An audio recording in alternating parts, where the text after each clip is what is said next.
Eh bien bonjour à tous et quelle joie de pouvoir étudier ensemble les vérités de la parole de Dieu. Nous nous focalisons tout particulièrement sur la Nouvelle Alliance et la question est en quoi la Nouvelle Alliance est-elle nouvelle? Nous avons déjà vu précédemment et je vous encourage à écouter les 2 émissions précédentes parce que j'ai un petit peu plus étayé. Nous avons vu ensemble que la Nouvelle Alliance introduit le règne de la grâce. Et ça n'est pas peu dire. Elle est caractérisée par le repos.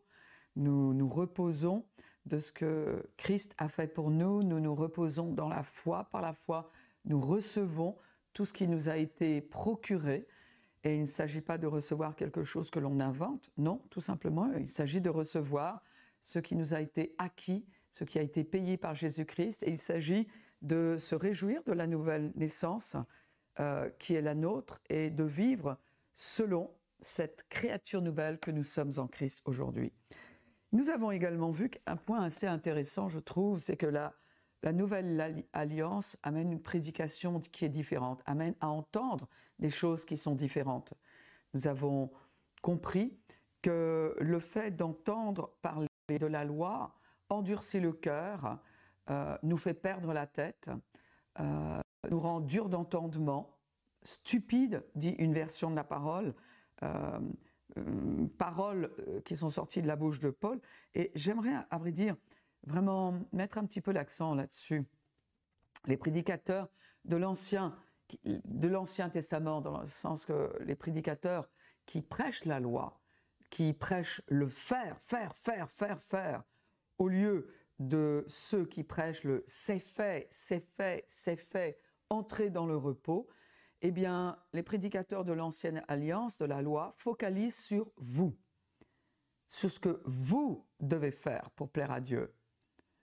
Et en général, on n'entend jamais où est la limite pour avoir gagné, pour avoir réussi, parce qu'elle est impossible à atteindre. On parle d'atteindre la perfection divine. On parle d'atteindre un niveau qui a été établi par un Dieu parfait, impossible à atteindre par nos mérites. En revanche, les prédicateurs de la Nouvelle Alliance vont non pas focaliser sur vous, ce que vous devez faire, mais sur ce que Christ, vont se focaliser sur Christ et sur ce qu'il a fait pour vous. Alors, j'aimerais rapidement vous donner une liste. L'Ancienne Alliance, eh bien, si on entend parler de la loi, c'est si tu fais, si tu écoutes, si tu obéis, si tu cherches, si tu apportes, si tu suis, si tu fais attention, si tu désobéis. La Nouvelle Alliance, quand on entend parler de la Nouvelle Alliance, de ce que Christ a fait, donc on se focalise sur Christ, eh bien, c'est fait. Tu es pardonné, il t'a pardonné, il t'a guéri, il t'a béni, il t'a justifié, il t'a rendu juste, il t'a mis en règle, il t'a sanctifié, c'est-à-dire que toi tu es saint, tu es puissant aujourd'hui, rendu puissant, rendu capable, tu es accepté parce qu'il t'a accepté, tu es aimé parce qu'il t'a aimé le premier.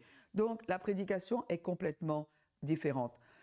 Un autre point, la Nouvelle Alliance est marquée par l'union. L'Ancienne Alliance, Dieu vivait seul. Sa présence était dans un temple où il fallait se rendre, où seul un sacrificateur, le souverain sacrificateur, se rendait une fois par an. La Nouvelle Alliance, c'est « nous sommes le temple de Dieu », comme il est dit dans 1 Corinthiens chapitre 3, verset 16. Nous n'avons pas... Parce qu'on entend beaucoup cette prière, très souvent d'ailleurs, il y a même ces chants, plus de toi, plus de puissance, plus d'onction. Mais à vrai dire, nous sommes le temple de Dieu. Est-ce vrai de chanter ces choses-là? Nul besoin de plus de foi, nul besoin de plus d'onction, nul besoin de plus de Dieu, parce que nous avons sa pensée, nous avons sa nature, nous sommes unis à lui, nous sommes complets en lui. C'est ce que nous dit Colossiens chapitre 2 verset 10. Vous avez tout pleinement en lui, qui est le chef de toute domination et de toute autorité. La Bible du Semeur dit « Et par votre union avec lui, vous êtes pleinement comblés. » La nouvelle alliance, eh bien, c'est la croissance individuelle qui se produit quand on reconnaît les bonnes choses de Christ qui sont en nous, quand on reconnaît les bonnes choses que Christ nous a acquises. Donc, l'ancienne alliance, eh bien, il fallait aller vers Dieu, mais la nouvelle alliance, elle est marquée par l'union. Et cette union qui est tellement intime puisque nous partageons la même nature, nous sommes nés de Dieu, elle est pour l'éternité. Elle fait que ce qui est à Christ est à nous aujourd'hui. Et puis un point encore, c'est que cette alliance, eh bien, elle ne peut pas être brisée. L'ancienne alliance reposait sur les frêles promesses de celui qui les faisait à Dieu.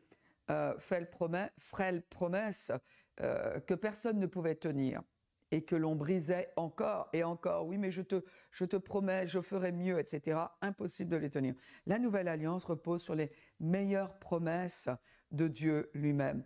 Il est dit dans Hébreux 8, notre grand prêtre est le médiateur d'une alliance bien meilleure, fondée sur de meilleures promesses.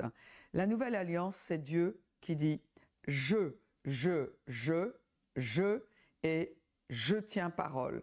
Toujours et à jamais.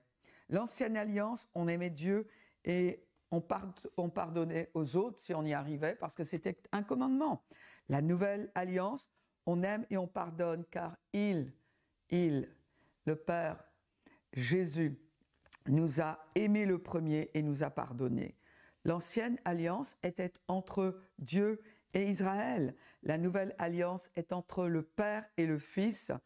Et nous sommes introduits dans cette nouvelle alliance par la nouvelle naissance, par notre union avec le Père. Vous comprenez?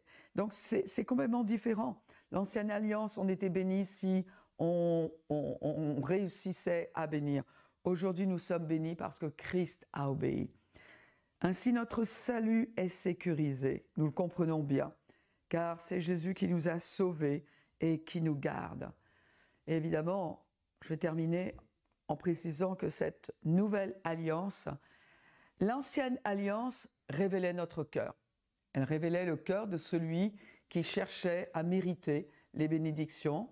Elle révélait que ce cœur était impur, qu'il était incapable d'obéir à Dieu, incapable d'atteindre la perfection divine, incapable de suivre tous les commandements de Dieu. Mais cette nouvelle alliance, elle nous révèle le cœur du Père. Non pas le cœur du juge, bien sûr que Dieu est un juge, mais il est avant tout un Père. Il nous révèle le cœur du Père. Et dans Ézéchiel 26, 16, il y a cette promesse, « Je vous donnerai un cœur nouveau et je mettrai en vous un esprit nouveau. Je mettrai mon esprit en vous. » Et Hébreux 8, 11 dit « Tous me connaîtront grâce à ce cœur nouveau que nous avons, grâce à cet esprit nouveau que nous avons. » Quand nous avons reçu Jésus-Christ, nous avons reçu un cœur nouveau parce que nous avons reçu la vie nouvelle, une nouvelle nature. Nos péchés ont été pardonnés. Et ce cœur nouveau, cette union intime avec Dieu, union par nature, nous permet de connaître le cœur du Père. Nous n'avons plus peur de Dieu. Nous sommes ses enfants. Et d'ailleurs, si vous croyez que, voilà, Jésus-Christ n'en a pas fait assez, alors oui, vous êtes dans les mérites. Alors oui, vous êtes toujours en train de courir après la perfection. Eh bien, il faut que ça cesse, mes amis. Il faut que vous reconnaissiez que ce que Jésus a fait est suffisant pour vous mettre en règle avec Dieu. Si vous avez accepté Jésus-Christ dans votre vie, alors vous avez été mis en règle avec le Père. Vous n'avez plus de dette auprès de lui. Jésus plus 0 égale vous plaisez à Dieu. Ça ne veut pas dire que tous les choix que vous faites lui plaisent, mais en tout cas, votre nature intérieure, votre nature spirituelle est son œuvre. Quand on comprend cela, alors il est beaucoup plus facile de faire des choix nouveaux, de penser autrement, de penser en harmonie avec l'œuvre de Dieu en nous. On relève la tête, on redresse les épaules et on se dit « Je suis un enfant de Dieu, je suis aimé de lui et il m'a pardonné. Et cela suffit à faire de nous des gens victorieux dans la vie. Cela fait de nous des gens qui osons faire des pas de la foi. On n'a plus peur de la mort, on n'a plus peur du péché, ce qui nous permet de le vaincre. Hein. Très souvent, ça c'est encore autre chose, mais en tout cas, la vie est différente. Que Dieu vous bénisse et n'ayez plus peur de Dieu. Parlez-lui, déversez-lui votre cœur. Vous êtes bénis.